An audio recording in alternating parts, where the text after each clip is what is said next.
नमस्कार, घर एक सपना शो में आपका स्वागत है। मैं हूं शिल्पी डुडेजा। आज के दौर में घर खरीदना बेहद कठिन होता चला जा रहा है। बड़े शहरों में बिना होम लोन के घर खरीद पाना आम आदमी के लिए बेहद मुश्किल है। दरअसल होम लोन लेना आज के डेट में लोगों की जरूरत बन चुका है, लेकिन इसी होम लोन का फायदा बैंकिंग सेक्टर अच्छे से उठा लेता है। कैसे होम लोन के जरिए आपकी बैंक जेब काट लेते हैं और साथ ही कैसे आप एक तरफा एग्रीमेंट के जाल में फंसते चले जाते हैं, इसी पर आज घर एक सपना शो में चर्चा करेंगे। शुरुआत करते हैं कि कैसे बैंक आपको होम लोन के चक्कर में फंसा देते हैं।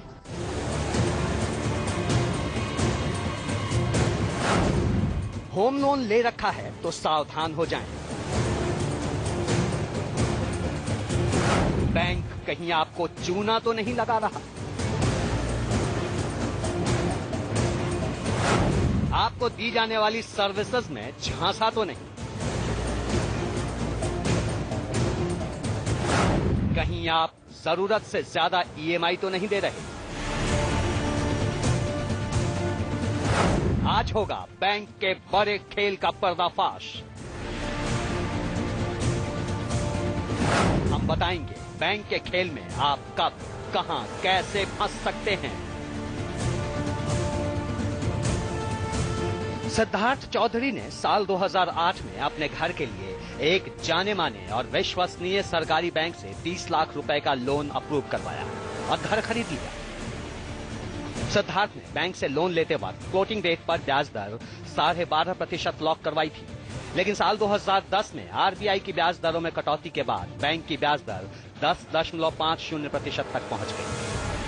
फ्लोटिंग रेट होने के बावजूद बैंक ने सिद्धार्थ के ब्याज दरों में कटौती नहीं की और आज तक बैंक सिद्धार्थ से 12.5% पर ही होम लोन पर ब्याज दर की वसूली कर रहा है। सवाल यह है कि बैंक ने ऐसा क्यों किया? क्या बैंक को ब्याज की कम हुई दरों के हिसाब से ग्राहक से पैसे नहीं लेने चाहिए थे? अगर बैंक ने ऐसा किया तो फिर क्या इसे बैंक की ग्राहक के साथ धोखाधड़ी न माना जाए? क्योंकि सिद्धार्थ के मुताबिक वो बैंक इस 12.5% की ब्याज दर के हिसाब से 7 से 8 लाख रुपए अतिरिक्त वसूल चुका है। में 12.5% के आसपास की ब्याज दर थी। कुछ समय बाद बैंकों ने ब्याज दर घटाई। वो हमने उस समय पे इतना ध्यान नहीं दिया। मुझे ऐसा लगता है कि बैंक को हमको बताना चाहिए था कि ब्याज दर घट गई है और हमारा ब्याज दर ऑटोमेटिकली कम हो जानी चाहिए थी, लेकिन ऐसा नहीं हुआ। मैं आज भी वही ईएमआई दे रहा हूं जो उस समय पे दे रहा था। आज 9.5% से भी नीचे का रेट आ चुका है, लेकिन मेरी ईएमआई वहीं की वहीं खड़ी हुई है। बल्कि मुझे एक आध बार बैंक ने फोन करके ये कहा कि अगर आपको ईएमआई कम करानी है तो आप एक बार बैंक आएं और एक पर्टिकुलर अमाउंट देके अपनी ईएमआई को कम करवाएं। मैं ये पूछना चाहता हूं कि क्यों ऐसा मैं करूं? ये तो बैंक और आरबीआई के नॉर्म्स हैं। मैं क्यों, मेरी ईएमआई जब फ्लोटिंग रेट पे है तो वो ऑटोमेटिकली कम हो जानी चाहिए और मुझे एक आपको लेटर बैंक को भेजना चाहिए था आइडियली मुझे कि आपकी ईएमआई आरबीआई रूल्स के बाद कम हो गई है, जबकि ऐसा कुछ भी नहीं हुआ। और आज अगर मैं कैलकुलेशन करके देखता हूं तो एक अच्छा खासा अमाउंट मैं बैंक को दे चुका हूं। अब मैं वाकई अपने आप को फंसा हुआ महसूस कर रहा हूं। क्या मुझे बैंक रिफंड करेगा? मैं तो ये चाहता हूं कि जब से बैंक की फ्लोटिंग रेट कम हुए थे तब से मुझे रिफंड मिलना चाहिए। सिद्धार्थ ऐसे अकेले ग्राहक नहीं हैं जिनके साथ बैंक मनमानी कर रहे हैं। देश में सैकड़ों ऐसे लोग हैं जिनको बैंक अपनी मनमानी का शिकार बनाए हुए हैं। दरअसल बैंकों के होम लोन की टर्म्स समझने में कई ग्राहकों को मुश्किलें आती हैं और इसी का फायदा बैंक उठाते हैं। ग्राहक होम लोन लेकर ब्याज देता रहता है, लेकिन बैंक ग्राहक को ये बताने की जहमत नहीं उठाते कि वो फ्लोटिंग रेट के नाम पर ज्यादा पैसे ग्राहक से ले रहा है। ग्राहक को घाटा हो जाए तो हो जाए, लेकिन बैंक कभी घाटा नहीं सहता। ये अक्सर देखने को मिलता है। भारतीय लेंडर्स का, चाहे वो बैंक हो, पब्लिक सेक्टर बैंक हो, प्राइवेट सेक्टर बैंक हो, चाहे हाउसिंग फाइनेंस कंपनीज हो, ये तो रवैया ही रहा है कि जो भी नया इंटरेस्ट रेट लोअर होगा वो सिर्फ नए कस्टमर्स के लिए होगा, पुराने कस्टमर्स को बेनिफिट नहीं मिलता है। ये एक पुरानी रवायत चली आ रही है और इससे बचने का एक ही तरीका है कि आप अपना लोन शिफ्ट कर लें। ये बात गौर करने वाली है कि होम लोन देने से पहले बैंक आपके बारे में और आपकी प्रॉपर्टी के बारे में कई जानकारियां लेता है। ऐसा इसलिए क्योंकि अगर आप पैसों का भुगतान नहीं कर पाएंगे तो बैंक मकान कब्जे में लेकर अपना पैसा वापस वसूल सकता है। इसमें भी बैंक ऐसी प्रॉपर्टी को पसंद नहीं करता जिसे वो न बेच सके या खरीदार जिसके मुश्किल से मिले। लेकिन एक ग्राहक होने के नाते आपको भी कई बातों का ध्यान रखना होगा ताकि आपकी जानकारी की कमी का बैंक फायदा न उठा सके, जैसा सिद्धार्थ के साथ हुआ। होम लोन लेते समय ज्यादातर लोगों का सरोकार सिर्फ इस चीज से रहता है कि उन्हें कितना लोन मिल रहा है और साथ ही किस ब्याज दर पर उन्हें लोन दिया जा रहा है। यही वजह है कि ज्यादातर लोग बैंकों की बड़ी शर्तों को नहीं पढ़ते हैं या फिर बैंक पर भरोसा करके उन शर्तों को नजरअंदाज कर देते हैं और यहीं से दिक्कतें शुरू हो जाती हैं और बैंक भी इसी का फायदा उठाते हैं। तो चलिए हम आपको बता देते हैं कि बैंक की किस शर्त में आप फंस सकते हैं और साथ ही कैसे इन बैंकों की शर्तों से बचा जा सकता है। घर की तरह इसे खरीदने के लिए लिया गया लोन भी आपके साथ लंबे समय तक बना रहता है। ज्यादातर बैंक होम लोन 15 से 20 सालों के लिए देते हैं, जिसे आप अपनी जिंदगी के 1/4 या 3/4 हिस्से तक चुकाते रहते हैं। ऐसे में होम लोन से जुड़ी कोई भी समस्या आपको परेशान कर सकती है।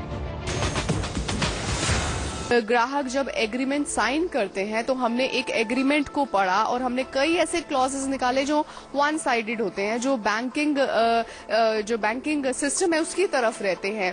तो ग्राहक कैसे फंस जाते हैं, किन चीजों का ध्यान रखना चाहिए, इस पर भी चर्चा करेंगे। लेकिन कैसे ऐसे कौन से ऐसे क्लॉजेस हैं जिन पे आपको लगता है कि ग्राहक फंस सकता है? देखिए, मेरा जो मानना है कि मेन है इंटरेस्ट क्लॉज, यानी कि जो इंटरेस्ट का जो एलिमेंट है बैंक वहीं पे सारे के सारा वो प्रेजुडिस करती है एक बारोवर के क्लेम को। जब आप एग्रीमेंट देखिए, जो आप प्रिंसिपल अमाउंट है उसमें तो कोई डिस्प्यूट रहता नहीं है जनरली, क्योंकि वो एडमिटेड फिगर होती है। मेन है इंटरेस्ट का एलिमेंट जो बैंक उसको डिसाइड करता है, यानी कि ये जो चेंजेस होते रहते हैं। कई बार आपने देखा होगा कि बैंक आरबीआई की गाइडलाइंस के हिसाब से या किसी और फोर्सेस के हिसाब से बैंक रेट्स, इंटरेस्ट के जो रेट्स हैं वो रिड्यूस किए जाते हैं। और कई बार ये भी देखा गया है कि वो बारोवर को वो बेनिफिट नहीं दिया जाता है।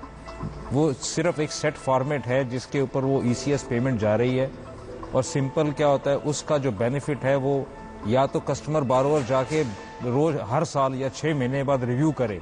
अमूमन हमने देखा, कई ऐसी केस स्टडीज भी हमने देखी, बैंक फिक्स्ड में तो बिल्कुल चेंज करते ही नहीं है, लेकिन फ्लोटिंग में भी चेंज नहीं किया जाता है। ऐसे में क्या रेमेडी आप देते हैं और क्यों ये प्रॉब्लम आती है? देखिए, रेमेडी तो स्ट्रेट अवे मैं ये बोलूंगा कि आरबीआई में एक अथॉरिटी है, एम्बोड्समैन।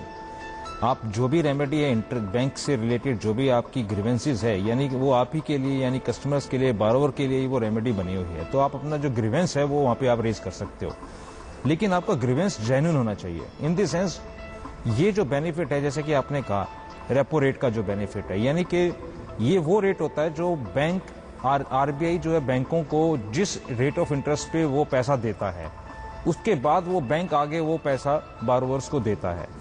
जो बीच की जो फिगर्स हैं, कुछ डिपॉजिट्स भी बैंक करता है, यानी कि ये सारी एडजस्टमेंट है जो एमसीएलआर जैसे हम लोग बोलते हैं, मार्जिनल कॉस्ट लैंडिंग रेट। तो ये जो बेनिफिट्स हैं कई बार ऑटोमेटिक नहीं मिलते हैं जो कस्टमर्स को, यानी कि जो बारोवर्स को मिलने चाहिए। जो ऑटोमेटिक के जो प्रोविजंस हैं, यानी जिस दिन से ये रेट ऑफ इंटरेस्ट कम हुआ है उसी दिन से उस बारोवर के राइट्स अक्रू हो जाते हैं, यानी उसको वो बेनिफिट मिल जाना चाहिए।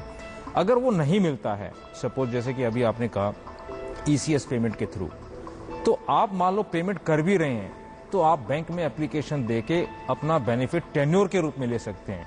यानी वो जो टेन्योर है, सपोज लोन है 15 साल के लिए, आप उसको ये रिक्वेस्ट कर सकते हैं बैंक में कि मेरा टेन्योर आप कम कर दीजिए बिकॉज इंटरेस्ट रेट कम हो चुका है। तो आपकी नेचुरली वो जो मेन अमाउंट है उसके अंदर आपका फर्क पड़ जाएगा। अब कई बार बैंक के रेट्स बढ़ जाते हैं, सपोज हाउस लोन के रेट बढ़ जाते हैं, बढ़ने के बाद बैंक इमीडिएटली कॉल करता है साहब आपकी ईएमआई जो इंक्रीज करनी पड़ेगी, आप रिवाइज्ड ईसीएस फॉर्म भरिए, उसके बाद आपकी ईएमआई इंक्रीज हो रही है। जब आप रिडक्शन की बात आती है तो बैंक आपको कोई इंटीमेशन नहीं देता है। ये जो इंटीमेशन है ये ऑटोमेटिक होनी चाहिए। जी सुंदर जी, मैं आपसे यही जानना चाह रही हूँ कि मुझे ये बताइए कि आपने बहुत अच्छी बात बोली कि अगर बैंकों में ब्याज दरें बढ़ गई हैं तो बैंक आपको बोल रहा है कि आपकी ईएमआई बढ़ गई, आपको तुरंत से मैसेजेस आने शुरू हो जाते हैं। लेकिन अगर ब्याज दरों में कटौती की है तो आपको बैंक नहीं बताते हैं कि आपकी जो है ब्याज दरें घट गई, आपकी ईएमआई कम हो जाएगी। तो ऐसे में ग्राहक क्या करे? सिंपल सा, सरल सा बताइए। यस, देखिए कुछ नहीं है, ओम्बड्समैन एक बहुत ही अच्छी अथॉरिटी है। आज के टाइम में 95 में ये रेगुलेशन हमारे सामने है under the banking regulation act के अंदर। अब ओम्बड्समैन क्या होता है, 60 डेज के अंदर आपकी कंप्लेंट को रिजॉल्व करता है और थ्रू मेल ही है। आरबीआई की, रिजर्व बैंक ऑफ इंडिया की वेबसाइट पे जाके आप अपना सिंपल सा लेटर लिख सकते हैं।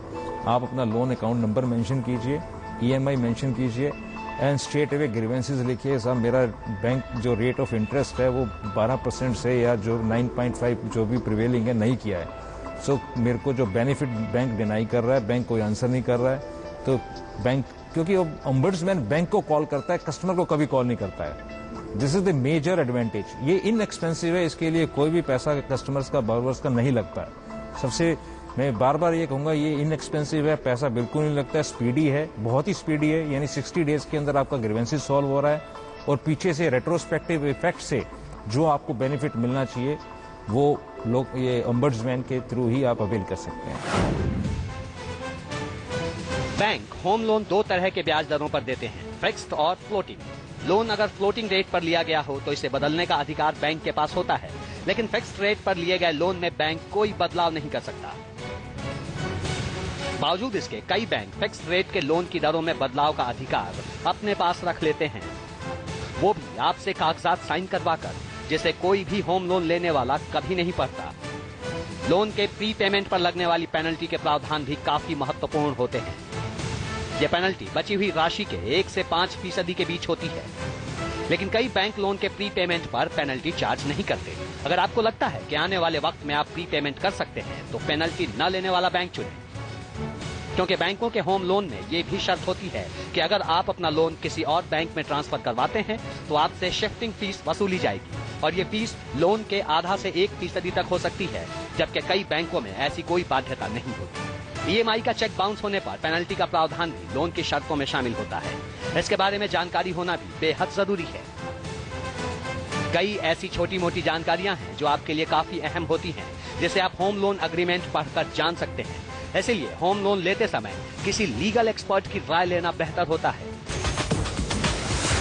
होम लोन में छूट की घोषणा का रियल एस्टेट सेक्टर ने किया स्वागत और साथ ही चंडीगढ़ में जनधन खातों को किया जाएगा प्रॉपर्टी से लिंक। देखते हैं प्रॉपर्टी कारोबार से जुड़ी कुछ ऐसी ही खबरें इस हफ्ते की प्रॉपर्टी सुपरफास्ट न्यूज में।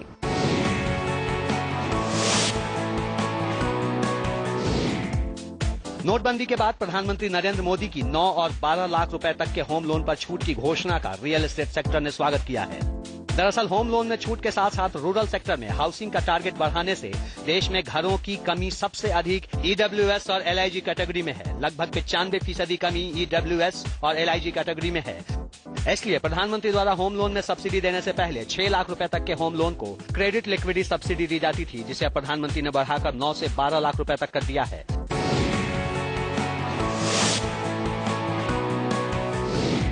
चंडीगढ़ में जनधन बैंक अकाउंट्स को लोगों के मोबाइल नंबर और प्रॉपर्टी के साथ लिंक किया जाएगा। इसके लिए जनधन आधार ऐप को लॉन्च किया गया। जनधन स्कीम के तहत खोले गए बैंक अकाउंट्स को लोगों के आधार नंबर, प्रॉपर्टी और मोबाइल के साथ लिंक किया जाएगा।